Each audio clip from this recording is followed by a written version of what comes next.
ternyata di dalam kubu Hamas itu sekarang sudah terjadi perpecahan. Dan dari Hamas itu sendiri ada yang mengkhianat dan melawan Hamas itu sendiri. Mereka itu sudah memberikan keterangan bahwa tentara mereka itu yang melawan Hamas semuanya diberikan fasilitas oleh Israel, mulai dari baju, senapang, ya, dia punya uang. Pokoknya semua daripada kehidupan mereka itu dibayar oleh Israel untuk melawan Hamas. Jadi nggak main-main. Dari Hamas sendiri, dari tubuh Hamas sendiri ada penyelewengan dan ingin menghancurkan Hamas itu sendiri. Bahwa ini adalah dikatakan mereka dibantu dan didukung oleh Israel sepenuhnya. Jadi makanya Hamas itu sekarang sudah menjadi dua kubu. Dan kubu yang pertama itu Hamas biasa, yang umumnya yang dikenal orang dengan Hamas. Dan yang kedua adalah bahkan untuk memberontak ataupun hanguskan Hamas itu sendiri, yang terdiri dari orang Palestina ataupun dari kubu Hamas itu yang terjadi perpecahan. Jadi mereka itu sudah menyerbu dan menghancurkan kem-kem Hamas yang ada di Gaza, guys. Di Gaza Selatan, muncul kelompok baru yang menentang Hamas. Kelompok ini dipimpin oleh Hossam Al-Astal, seorang mantan pejabat otoritas Palestina berusia 50 tahun. Al-Astal mengumumkan pembentukan milisi bernama Pasukan Serangan Melawan Teror di desa Kizan Al-Najjar dekat Han Yunis. Ia mengeklaim kelompoknya mendapat dukungan dari Israel berupa makanan, listrik, bahkan perlengkapan militer. Meski klaim itu sulit diverifikasi, Al-Astal menunjukkan barang-barang berlabel Israel, bahkan peralatan militer yang ia sebut sebagai bantuan. Namun, pasukan pertahanan Israel menolak berkomentar mengenai hal tersebut.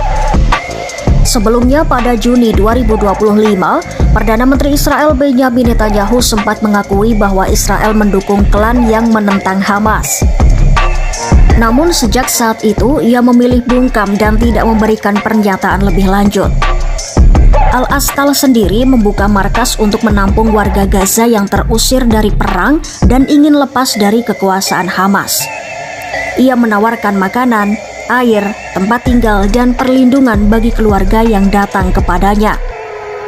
Dalam wawancara dengan media Israel, ia mengatakan puluhan keluarga sudah tinggal di perkemahannya dan ratusan lainnya segera menyusul. Menurutnya, setiap orang yang ingin bebas dari Hamas bisa bergabung dengan kelompoknya. Al-Astal juga mengaku ada koordinasi dengan Israel meski klaim itu tidak bisa diverifikasi secara independen. Fenomena ini bukan yang pertama di Gaza Selatan. Sebelumnya, seorang komandan Badui bernama Yasser Abu Sabah juga membentuk kelompok bersenjata di Rafah dekat perbatasan Mesir. Pasukan Abu Sabah sudah menarik ribuan pengungsi, bahkan mendirikan dapur umum, klinik, dan sekolah darurat. Mereka pun mengakui mendapat bantuan dari Israel. Kini, Al-Astal dan Abu Sabah mengaku berkoordinasi untuk menciptakan semacam sabuk perlindungan di selatan Gaza dengan restu tidak langsung dari Israel.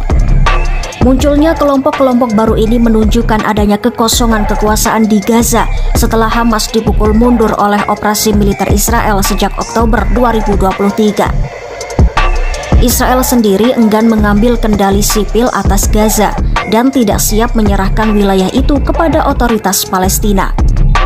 Maka, keberadaan milisi berbasis klan seperti kelompok Al-Astal bisa menjadi alternatif sementara bagi Israel dan negara Barat. Al-Astal menegaskan misinya adalah memberi warga Gaza kehidupan damai dan bebas dari Hamas.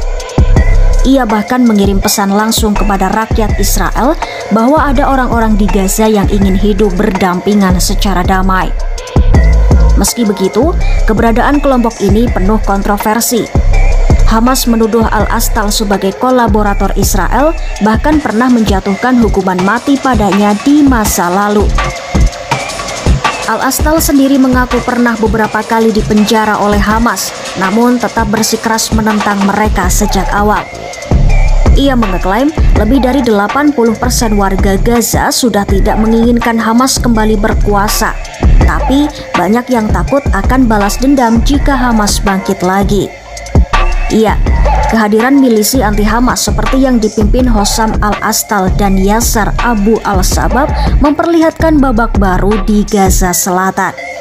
Mereka menawarkan perlindungan, makanan, dan janji kehidupan tanpa Hamas dengan dukungan diam-diam dari Israel.